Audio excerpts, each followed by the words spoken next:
திருமணமான ஒரே நாள்ல தன்னோட மனைவியை பிரிஞ்சு போர்க்களத்துக்கு போன சஹாபியோட சயீதான ஜனாசாவை மனிதர்கள் யாருமே குளிப்பாட்டாம மலக்குமார்களே குளிப்பாட்டிய இஸ்லாமிய வரலாறு. மதீனால வாழ்ந்த ஹன்லார் ரலியல்லாஹு அன்ஹு அவங்க ஹவுஸ் கோத்திரத்தை சேர்ந்த வாலிபர். அவங்களோட தந்தையோ இஸ்லாத்துக்கு எதிரான காபிர்களான நயவஞ்சகர்களோட தலைவர். ஆனா புனித மார்க்கமான இஸ்லாம் மேல இருந்த பற்று காரணமா ஹன்லார் ரலியல்லாஹு அன்ஹு அவங்க இஸ்லாத்தை தழுவி கண்மணி நபி ஸல்லல்லாஹு அலைஹி வஸல்லம் அவர்களோட அன்பையும் மரியாதையும் சம்பாதிச்ச ஒரு வீரமான சகாபி. தன்னோட வாலிப வயதான திருமண வயசு அடைஞ்ச பிறமா ஜமீலா ரலியல்லாஹு அன்ஹா அவர்களை திருமணம் பண்ண நிச்சயப்படுத்தப்பட்டு ஹிஜ்ரி 3 மதீனால உஹத் போர் நடக்க இருந்த முந்தைய நாளிரவு அவர்களோட திருமணம் நடக்குது. போருக்கான நேரத்துல கூட நபி ஸல்லல்லாஹு அலைஹி வஸல்லம் அவர்களோட அனுமதியை பெற்று ஹன்லா ரலியல்லாஹு அன்ஹா அவங்க ஜமீலா ரலியல்லாஹு அன்ஹா அவர்களோட அந்த இரவை கழிக்கிறாங்க. ஆனா மறுநாள் காலையில எதிரி படைகளோட சதி காரணமா மதீனா மீதான திடீர் தாக்குதல் தாக்க காபிர்கள் நெருங்கிய பதற்ற சூழ்நிலையில நபி ஸல்லல்லாஹு அலைஹி வஸல்லம் அவங்க போருக்கான அழைப்பை மதீனா வீதிகள்ல ஏத்தி வச்சப்போ ஹன்லா ரலியல்லாஹு அன்ஹா அவங்க தனக்கு கடமையான குளிப்பு இருந்தப்போ கூட நபி ஸல்லல்லாஹு அலைஹி வஸல்லம் அவர்களோட வார்த்தைக்காகவும் இஸ்லாமிய பற்றுக்காகவும் தன்னோட அன்பு மனைவியோட கைகளை பிரிஞ்சு தான் கையில வாளோட உகது களத்தை நோக்கி ஓடுறாங்க.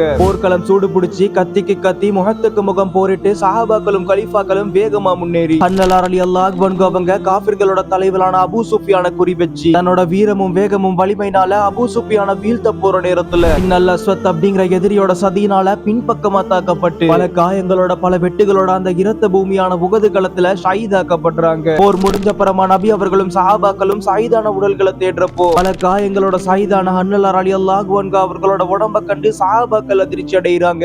ஏன்னா ஹன்லா ரலியல்லாஹு அன்ஹு அவர்களோட தலைமுடி நலஞ்ச நிலைமையில அவங்களோட தலையில இருந்து சொட்டு சொட்டா தண்ணீர் வடிகிறத பார்த்த நபி அவர்கள் புன்னகையோட சொல்றாங்க, நான் பார்த்த பூமிக்கும் வானத்துக்கும் இடையில வெள்ளித்தட்டுக்கல்ல மேகங்களை கொண்ட நீர் மூலியமா அல்லாஹ்வுடைய மலக்குகள் ஹன்லா ரலியல்லாஹு அன்ஹு அவர்களை குளிப்பாட்டி கொண்டிருந்தாங்கன்னு சொல்றாங்க. இத குறிச்சு நபி ஸல்லல்லாஹு அலைஹி வஸல்லம் அவங்க ஹன்லா ரலியல்லாஹு அன்ஹு அவர்களோட வீட்டுல விசாரிச்ச போதும் ஜமீலா ரலியல்லாஹு அன்ஹு அவங்க சொல்றாங்க, என்னோட கணவருக்கு பெருந்தொடக்கு ஏற்பட்டிருந்தது. அந்த குளிப்பு கடமையான நேரத்துல கூட இஸ்லாமிய பற்றுனால வாளை எடுத்து இஸ்லாத்துக்காக போர் செஞ்சாருன்னு சொன்னப்போ மலக்குமார்கள் எதனால ஹன்லா ரலியல்லாஹு அன்ஹு அவங்களை குளிப்பாட்டினாங்கன்னு நபி அவர்கள் சஹாபாக்களுக்கு சொல்றாங்க. இந்த ஒரு இஸ்லாமிய வரலாற்றோட தியாகத்தை நினைச்சு பாருங்க. இஸ்லாம் அப்படிங்கிற இந்த புனித மார்க்கத்துக்காக திருமணமாகி ஒரே ஒரு நாள் தன்னோட மனைவியோட வாழ்ந்து அல்லாஹ்வுடைய மார்க்கமான இஸ்லாத்துக்காக போரிட்டு ஷஹீதாக்கப்பட்ட ஹன்லா ரலியல்லாஹு அன்ஹு அவங்களை நபி ஸல்லல்லாஹு அலைஹி வஸல்லம் அவங்க கசீதுல் மலாயிகா மலக்குமார்களால் குளிப்பாட்டப்பட்டவர்னு சிறப்பிக்கிறாங்க. அன்னைக்கு வாழ்ந்த சஹாபாக்களோட தியாகங்கள் மத்தியில இன்னைக்கு நானும் நீங்களும் எதைதான் தியாகம் பண்றோம் அப்படிங்கறத இந்த இஸ்லாமிய வரலாறு யோசிக்க வைக்குது. இந்த தியாக வரலாறுகளை தெரிஞ்சுக்கிறது மட்டுமே இல்லாம உங்க ஃப்ரெண்ட்ஸ் அண்ட் ஃபேமிலியோட ஷேர் பண்ணி இந்த வீடியோவை லைக் பண்ணி கமெண்ட் பண்ணி சேனலையும் சப்ஸ்கிரைப் பண்ணிக்கோங்க. இது 30 நாள் 30 இஸ்லாமிக் வீடியோன்றதுல டே 3. இதே மாதிரியான இன்னும் ஒரு இஸ்லாமிய வீடியோட சந்திக்கலாம் இன்ஷா அல்லாஹ்.